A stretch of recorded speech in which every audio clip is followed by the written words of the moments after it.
So welcome, Kerry. Thank you so much for joining me in this little interview. Kerry has joined the Somatic Educator for Women certification training 1 year ago.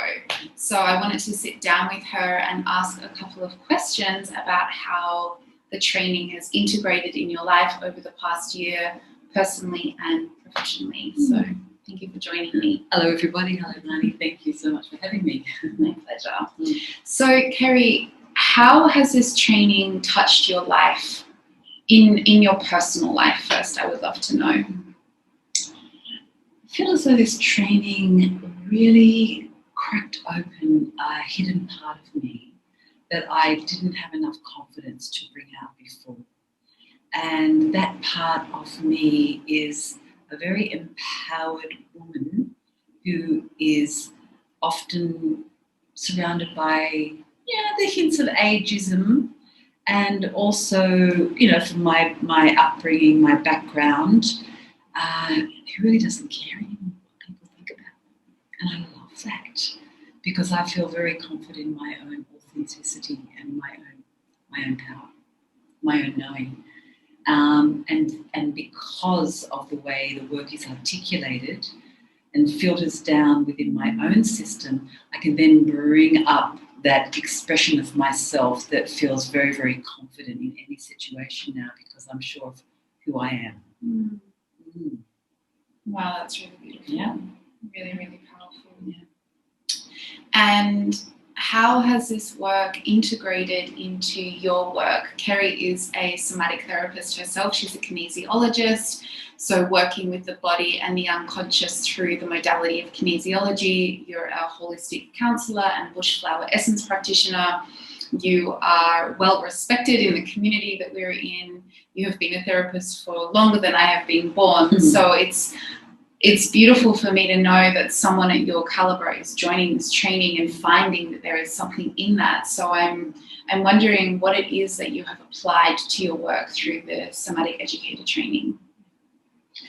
Well, I find also that my work has become very relaxed because what I love about Mani's training was the way that the pressure was relieved. There was no have to, must do, could do's. It was just relaxing into a beautiful feminine space and allowing what emerges, So as with my work over the years, of course, it's developed in many different ways, but this is an element that I've brought in of a certain, it's okay to be okay, exactly how we are and where we are. I've also woven the nervous system relaxation techniques into my work because a lot of people's nervous systems at the moment are very hyper, and especially with the women. So I've been able to relay the techniques that I've learnt around breathing, holding the body, tuning in deeply into your own body sensations, and especially this beautiful hug that we learn how to do is very beneficial for people to walk away from the session with. And is there anything else that you've applied in terms of sexuality or movement or shadow work? I'm also curious about that. Yes, well, I find that a lot of women are often not as intimate with their own bodies as perhaps they would like to be.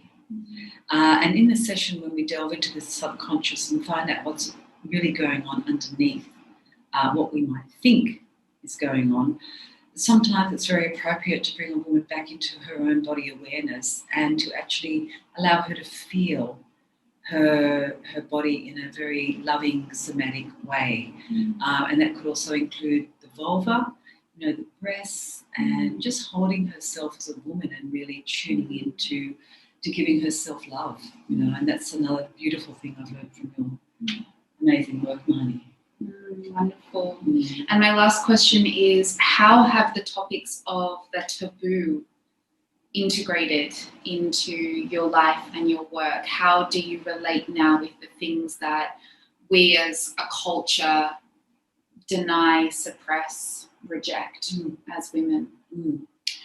Well, that's a day-by-day noticing of myself, but I do notice when I'm confronted with some prudishness or I'm confronted with some judgmental activity, especially within my own self, that I'm much more acutely aware. So I have become very, very aware of my inner misogynist, so to speak, and very, very aware of how I have naturally often judged women for the way they look, the way they dress, the way they're behaving.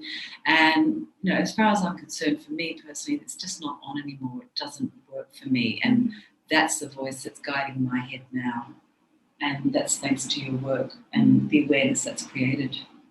Very powerful. Yeah, it is. It's very powerful. Yeah. So it's really freed up a lot of programming and conditioning around how we need to be as women, and just providing a sense of permission for yourself and others to just be who they are and show up in life, in their body, in their expression, and still stay in connection in that way, rather than creating separation through judgment.